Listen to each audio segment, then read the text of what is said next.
Hi everyone, I'm in Toronto still when I'm recording this, although maybe you'll see this after I'm back. It's Saturday night, about 11:07 p.m. Eastern Time. Saturday the May the whatever. Let me tell you what it is right now. 8th. So before I begin, I want to first present something I recorded back on April 24th, a box I got from Zipdisk. Unfortunately, I never got around to editing it because I was really busy. So I'm going to present it now. Zipdisk 01 did me a solid and helped me get some Nest Deluxes at American $10 per deluxe price. And then he gave me a deal on the shipping as well. So Zipdisk is glorious, and just for you, I'm going to let off some Onibi.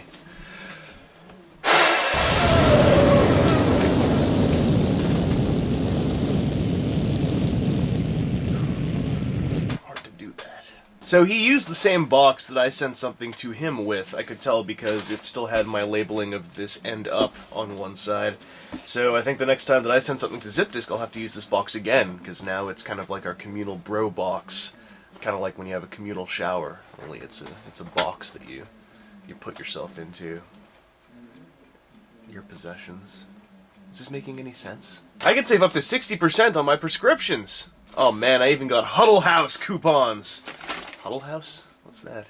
I wonder what Nest Deluxes I could possibly be talking about. Maybe Brawn? Maybe that guy, Lockdown? Now detect the smell of pheromones on the blah blah blah. There's something else in here, though. He was actually going to send me this already, and that's what impetused us to figure out some kind of dealo for other things. The entire first season of Kage no Gunden.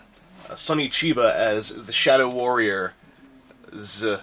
I won't deny it, I dig Sonny Chiba. And you do too. You may tell me you don't, but you're lying. Card!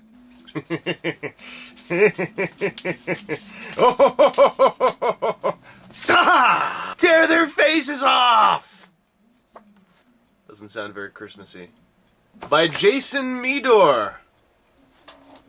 Dude, I wasn't expecting that. Thank you. Now I have to draw you something the next time I send you something.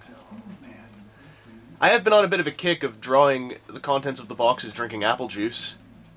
While I'm here, I hope that you guys enjoyed Review 100. I know that it's not the most incredible toy in the world, seeing how it's old, but it was something that was a little bit important to me. And Cold Brand, way back, way back, sometime in some IM conversation said that's something that should be a Review 100 type thing, and I agreed with that, and wrote it down. So between Review 100 and clearing 5,500 subscribers, I thought that maybe I should say something, because I never really say anything. A long time ago, when I hit 250 subscribers, I had started making some kind of crazy subscriber video, and since then it's languished between several hard drives. It involved things like King Lafo getting yelled at by the subtitles, and me running around outside with a lightsaber. Generally, the gist of it was that the whole reason I'm on YouTube is due to two people, King Lafo and Face Captain. That's the entire reason I'm here. And they are my primary audience. They are the ones that I make videos for. I mean, lots of other people seem to watch the videos, and I'm always happy when people enjoy them, but at the end of the day, just so long as I've aimed it squarely at Lafo and Captain, that's always been my modus operandi. Speaking of which, the children. Generally, I aim my videos at myself, Lafo, and Face Captain, and thus a sort of 20s audience. But I know that there are viewers who are under and over the 20s. And that's fine, I'm glad. But I feel like maybe I should clear up that I really don't aim my stuff to be wholly friendly to every demographic. Although I do avoid using foul language when possible, I've learned that apparently being linguistically clean is not always clean enough for some folks. It hasn't happened very often, and usually I try to settle that sort of stuff in my own orientally diplomatic fashion. Basically, I have a whole thing about the fact that YouTube is not a child-friendly website. Despite flagging videos, despite warnings of mature content, anything that goes on YouTube will be on YouTube for at least a few minutes. And YouTube is possibly the only site I've ever been on which is frequented by not just teenagers, but children, where you can also very easily look up images of sex, gore, and death. I haven't checked lately, but I think that if you've ever wanted to see someone legitimately get hanged to death, you can find it on YouTube. So going off of that, not to pretend I know anything about parenting, but I don't believe anyone underage who is on YouTube is safe. I mean, I know that the habit is that back in the day, the habit was you could put your child in front of the television. And nowadays, YouTube is seen as an alternative to television. And it's vaguely policed, vaguely, but it is nowhere near as safe as television is. And if you are someone who has a child who has just let your child run loose on YouTube, it's your choice, and I don't really mind. I think actually you're a pretty down-to-earth, grounded type person if you're doing so, and respect. But bear in mind that YouTube has not just a dark side; it has like 15 dark sides. It's like a tetraoctahedral mass of media junk and sex gore death. So that's why I'll never really try to play the whole thing of my stuff has toys, therefore it is aimed at children, because it's not. The underage demographic who does enjoy my channel, I'm happy about it, and I hope that your significant guardians are happy about it too. But I'll never try to play myself as someone who aims right at an underage demographic. So if something in one of my videos offends you and your sensibilities towards your children, deal with it with your children. I mean, if you want to videotape the whole thing and put it up on YouTube afterwards, I'm totally down for watching some domestic arguments. Though if violence is involved, I'll watch it, I'll like it, I'll leave a comment, and then I'll call the police. I still recall the time that I got a PM from someone who was annoyed because way back when I did my animated Blitzwing review, I put in a goatsy joke because of PR, who at the time I called Pogue. Trivia! And the gentleman was annoyed that his little brother was now asking what goatsy was, and whilst I know that the more friendly approach would have been to simply apologize, those kind of things kind of get me riled up, and I sent not a mean reply, I just sent a kind of lengthy reply, I think. Generally stating what I just said here, that if you don't want your child running around asking you what goatsy is, then stand behind them at all times when they're on the internet.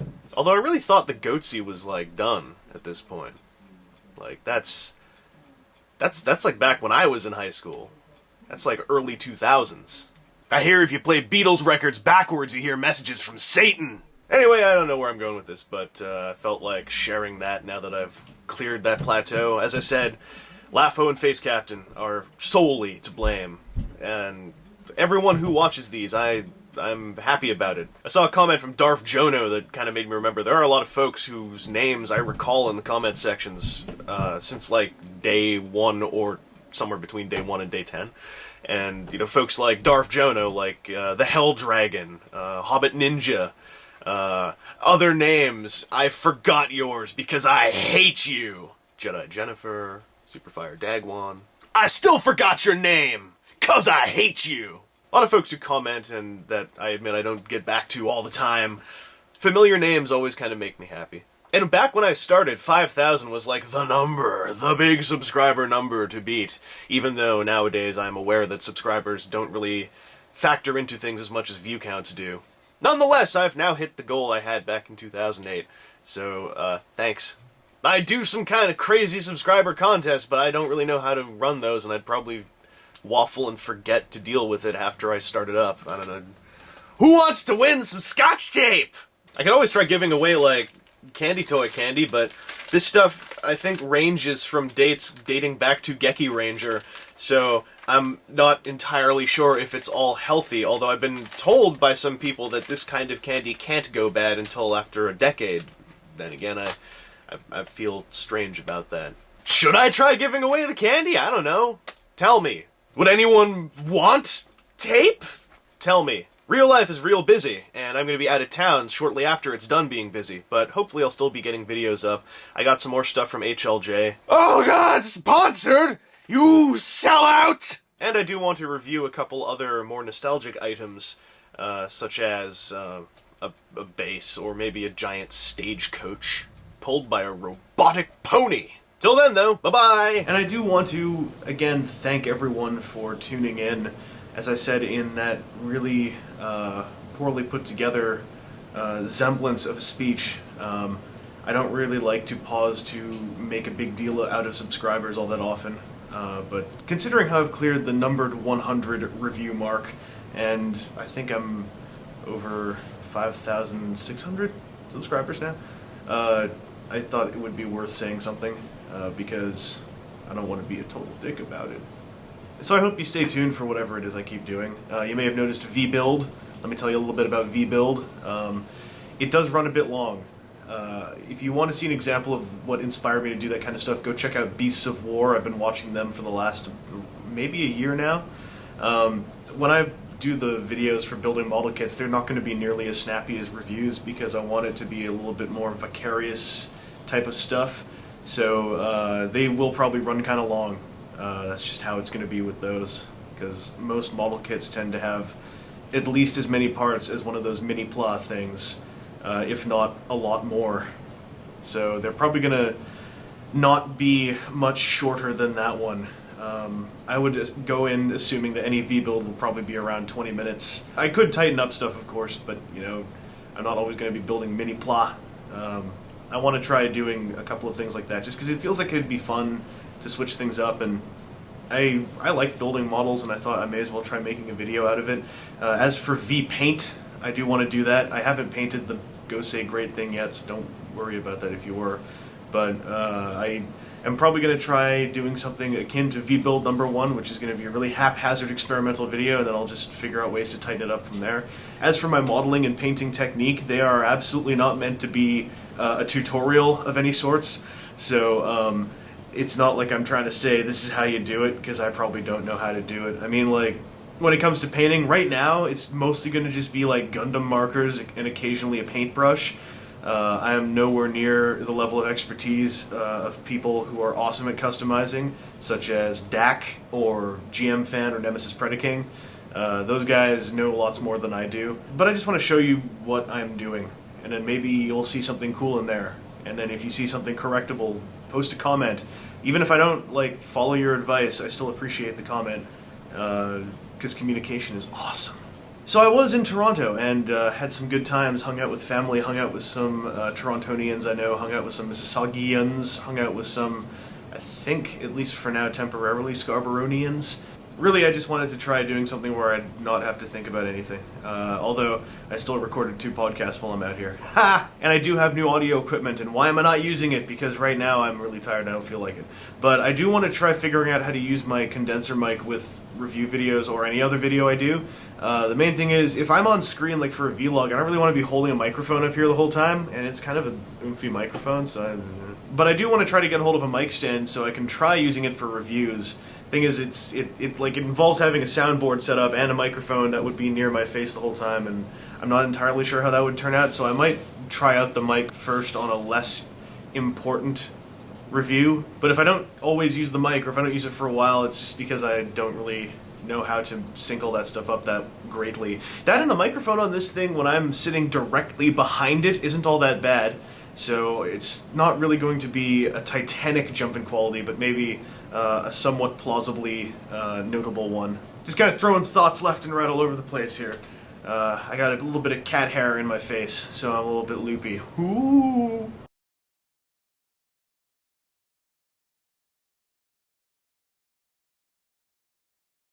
Anyway, I don't know where I'm going with this anymore, so that's my little update.